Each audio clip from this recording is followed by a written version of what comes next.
Tout autre sujet, c'est un phénomène dégoûtant et de plus en plus inquiétant dans les prisons canadiennes. Des agents correctionnels du pénitencier à sécurité maximale de Renouz dénoncent les attaques aux fluides corporels de plus en plus nombreuses. Ils réclament des mesures de protection additionnelles. Karine Godin explique. Ces agents correctionnels ont bravé le froid pour se faire entendre. Ils dénoncent des agressions de plus en plus fréquentes de la part de détenus. La nouvelle tendance dans cette prison à sécurité maximale fédérale, asperger les agents correctionnels avec des fluides corporels, soit de l'urine, du sang, du sperme et même des excréments.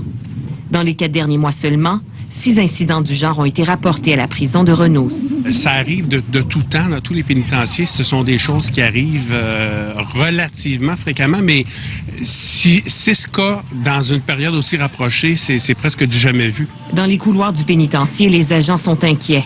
Ils craignent de contracter des maladies, comme le raconte cet agent correctionnel, qui ne veut pas être identifié par crainte de perdre son poste. Tu vas avec ta famille, tu sais pas quoi faire si tu es positif ou si tu vas être négatif. Puis ça ajoute un gros stress sur les agents de correction. Le syndicat des agents correctionnels du Canada demande depuis longtemps un prélèvement d'échantillons sanguins obligatoire pour les détenus. Une demande qui a toujours été refusée pour des raisons de confidentialité. Il dénonce aussi le fait que ce genre d'incident est banalisé par la direction du pénitencier et Travail sécuritaire Nouveau-Brunswick.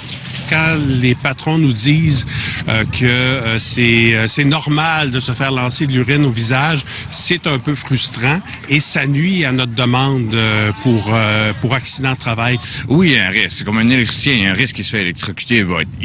Ça ne fait pas partie de son métier de se faire électrocuter. Ça, c'est la même chose que nous autres, je trouve. Le syndicat espère qu'un plan d'action sera mis en place par la direction du pénitencier pour éviter de telles attaques. Personne à Service correctionnel Canada n'était disponible pour répondre à nos questions. Ici Karine Godin, Radio-Canada, Renouz.